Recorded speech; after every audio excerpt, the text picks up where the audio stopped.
தமிழ் மொழி உலகின் மிக தொன்மையான மொழிகளுள் ஒன்றாகவும் தனக்கென மிகுதியான தனித்துவமான சொற்களை உடையதாகவும் விளங்குகின்ற ஒரு மொழியாகும். சான்றுக்கு ஒரு எடுத்துக்காட்டை பார்க்கலாம். ஆங்கிலத்தில் வெர்ப் என்று கூறுகின்றோம். இதை வடமொழியில் கிரியா அல்லது கிரியாபதம் என்று கூறுவார்கள். இதைத்தான் பெரும்பான்மையான இந்திய மொழிகள், குறிப்பாக ஹிந்தி, மராட்டி, பஞ்சாபி, குஜராத்தி, அசாமி, ஒரியா, பெங்காலி, தெலுங்கு, கன்னடம், மலையாளம் போன்ற மொழிகள்லாம் இந்த வெறுப்பை குறிப்பதற்கு பயன்படுத்துகின்றார்கள். ஆனால் தமிழில் நாம் வினை என்கின்ற ஒரு தனித்துவமான சொல்லை பயன்படுத்துகின்றோம். அதே போன்று ஆங்கிலத்தில் ஜெண்டர் என்று கூறுகின்றோம். இதை வடமொழியில் லிங்கம் என்று கூறுவார்கள். மாஸ்குலைன் ஜெண்டர் என்பதை புல்லிங்கம் அல்லது புருஷலிங்கம் என்றும், ஃபெமினைன் ஜெண்டர் என்பதை ஸ்திரீலிங்கம் என்றும் கூறுகின்றார்கள். இந்த சொல்லாடலைத்தான் பெரும்பான்மையான இந்திய மொழிகளும் பயன்படுத்துகின்றன. ஆனால் தமிழில் நாம் ஜெண்டர் என்பதை பால் என்றும், மாஸ்குலைன் ஜெண்டர் என்பதை ஆண்பால் என்றும், ஃபெமினின் ஜெண்டர் என்பதை பெண்பால் என்றும் அழைக்கின்றோம். இந்தியாவை பொறுத்த அளவில் 2 தொன்மையான இலக்கண நூல்கள் இன்றும் நமக்கு கிடைக்கப்பெறுகின்றன. ஒன்று வடமொழியில் பாணினி அவர்கள் இயற்றிய அஷ்டாத்தியாயி என்கின்ற இலக்கண நூலும், மற்றொன்று தமிழில் தொல்காப்பியர் இயற்றிய தொல்காப்பியமும் நமக்கு கிடைக்கப்பெறுகின்றன. 2 இலக்கண நூல்களும் தனித்தனி சிறப்பு இயல்புகளை கொண்டு விளங்குகின்றது. அதிலும் குறிப்பாக தொல்காப்பியம் உலகிலேயே 3வது இலக்கணத்தை கூறியிருக்கிறது. எழுத்து, சொல், பொருள் என்று 3 பகுதிகளை கொண்டிருக்கின்றது. இன்று தொல்காப்பியத்தில் இருக்கக்கூடிய ஒரு சிறப்பியல்பை பற்றி நாம் தெரிந்து கொள்ளலாம். பொதுவாக தொல்காப்பியம் 3 பெரும்பிரிவுகளாக பிரிக்கப்பட்டிருக்கிறது. ஒவ்வொரு பிரிவுக்குள்ளும் 9 இயல்களை கொண்டிருக்கிறது. 17ஆம் நூற்றாண்டில் யுவஞான முனிவர் என்று ஒருவர் வாழ்ந்தார். அவர் வடமொழி மற்றும் தமிழ் ஆகிய 2 மொழிகளிலும் ஆழ்ந்த புலமை மிக்கவராக இருந்தார். பல நூல்களை இயற்றியிருக்கின்றார். அவர் தொல்காப்பியத்தின் சிறப்பை பற்றி இவ்வாறு குறிப்பிடுகின்றார். உயர், திணை, அகிரிணை முதலிய சொற்பாகுபாடுகளும், அகம், புறம் என்னும் பொருட்பாகுபாடுகளும், குறிஞ்சி, வெற்றி முதலிய திணை பாகுபாடுகளும் அவற்றின் பகுதிகளும், வெண்பா முதலிய செய்யுள் இலக்கணமும், இன்னோர் அன்ன பிறவும் வடமொழியில் பெறப்படாமை என்று குறிப்பிடுகின்றார். இவைகள்லாம் தமிழுக்கு உரித்தானவை, இவை வடமொழியில் கிடையாது என்று கூறுகின்றார். இப்போ அவற்றில் இருக்கக்கூடியதை ஒன்றாக நாம் கவனிக்கலாம். முதல்ல இந்த உயர்திணை, அகிரிணை அப்படிங்கிற அந்த சொற்பாகுபாடு, இவற்றை குறித்து நாம் பார்க்கலாம். தொல்காப்பியத்தில் ஒரு நூற்பா இருக்கிறது. உயர்திணை என்மனார் மக்கட் சுட்டே, அகிரிணை என்மனார் அவரல பிறவே என்று கூறுகிறது. உயர்திணை என்பது மக்களை சுட்டுவது. ஏன் மக்களுக்கு உயர்திணை என்று பெயர் தெரியுமா? 500 ஆண்டுகளுக்கு முன்பு வாழ்ந்த மனிதர்கள் இன்றும் அதே போன்று இல்லை. நிறைய மாற்றங்களை கண்டிருக்கின்றார்கள். தங்களுடைய அறிவினால் நாள்தோறும் வளர்ந்து கொண்டிருக்கிறார்கள். ஆகவே மனிதர்கள் உயர்திணை. 500 ஆண்டுகளுக்கு முன்பு இருந்த விலங்குகளும் பறவைகளும் இன்றும் அப்படியே இருக்கின்றன. அவைகளின் வாழ்க்கையில் எந்த ஒரு மாற்றமும் நிகழவில்லை. ஆகவே உயர்வு அல்லாத திணை, அதுதான் அல் திணை, அகிரிணை என்று அழைக்கப்படுகிறது. தமிழில் பாகற்காய் என்று ஒரு காய்க்கு நாம் பெயரிட்டிருக்கின்றோம். இயல்பில் இந்த காய் மிகுந்த கசப்புத்தன்மை உடையதாக இருக்கும். ஆனால் பெயர் வைப்பு முறையை பாருங்க. பாகற்காய், பாகு கூட்டல் அல் கூட்டல் காய்.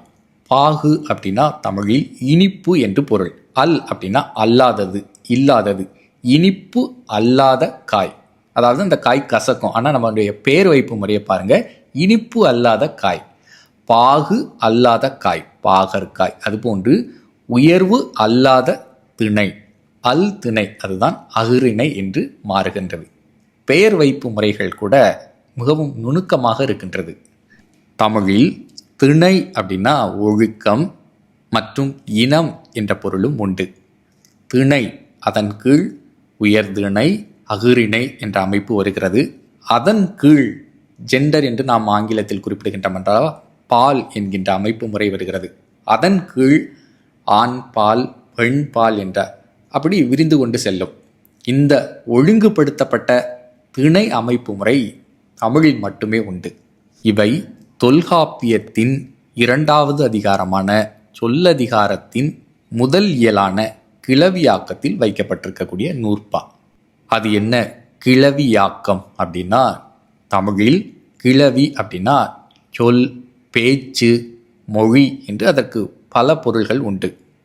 கிளவியாக்கம் அப்படின்னா சொற்களை ஆக்கி கொள்ளுதல் என்று அதற்கு பொருள்.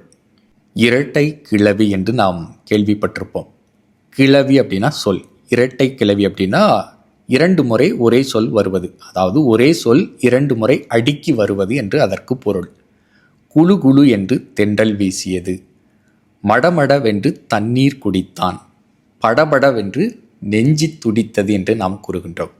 குழு குழு, படபட, மடமட இவைகள்லாம் இரட்டை கிளவி என்று பொருள். இப்போ கிளவி அப்படின்னா சொல் என்று பொருள்.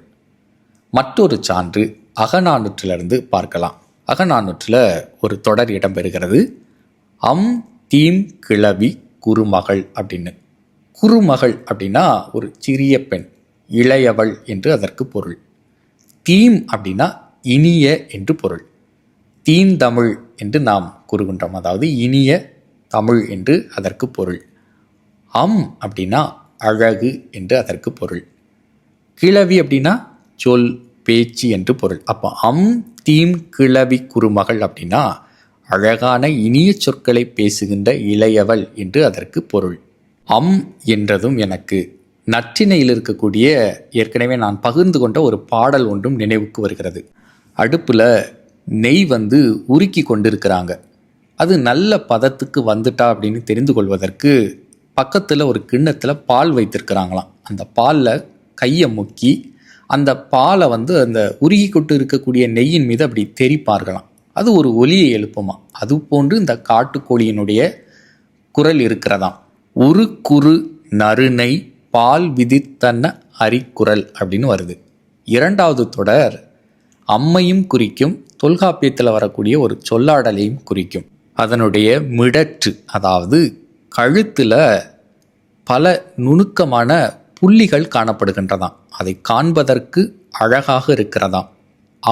என்கின்ற சொல்லாடல் இங்கு வருகிறது. மிடற்று நுண்பல் பொறி காமறு தகைய காணவாரணம் என்று ஒரு தொடர் வருகிறது.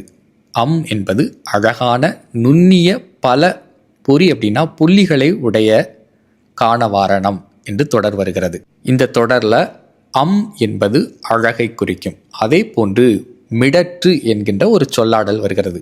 மிடற்று அப்படின்னா கழுத்தை குறிக்கும். தொல்காப்பியர் ஒலி எப்படி பிறக்கிறது என்பதை கூறுகின்றார். காற்றானது அடி வயிற்றிலிருந்து மேலெழும்பி தலை, நெஞ்சி, கழுத்து இந்த 3 பகுதியில் நிலை கொள்ளும் முதலில் அப்படிங்கிறாரு. ஒரு நூற்பா வருகிறது. உந்தி முதலா முந்து வழி தோன்றி தலையினும் மிடற்றினும் நெஞ்சினும் நிலையி அப்படின்னு அந்த நூற்பா வருகிறது. இந்த இடத்துல தலை, நெஞ்சி, மிடற்று அப்படின்னா கழுத்து என்று பொருள். தமிழில் மிடறு அப்படின்னா தொண்டை, கழுத்து, இப்படி பல பொருள்கள் இருக்கின்றன.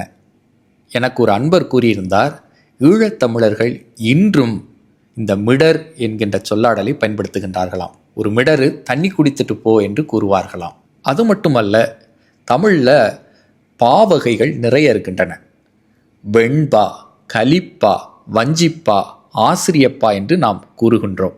உயர்திணை, அகிரிணை, இந்த திணை கோட்பாடு, இந்த செய்யுள் இலக்கணம் இவைகள்லாம் தமிழ் நிலத்துக்கே உரித்தானவை என்றும் கிபஞான முனிவர் குறிப்பிடுகின்றார். அதற்கு சான்று தொல்காப்பியத்திலேயே இடம்பெற்றிருக்கிறது. தொல்காப்பியத்தில் ஒரு நூற்பா வருகிறது. வன் புகழ் மூவர் தன் பொழில் வரைப்பின் நாள் பெயர் எல்லை அகத்தவர் வழங்கும் யாப்பின் வழியது என்மனார் என்று வருகிறது.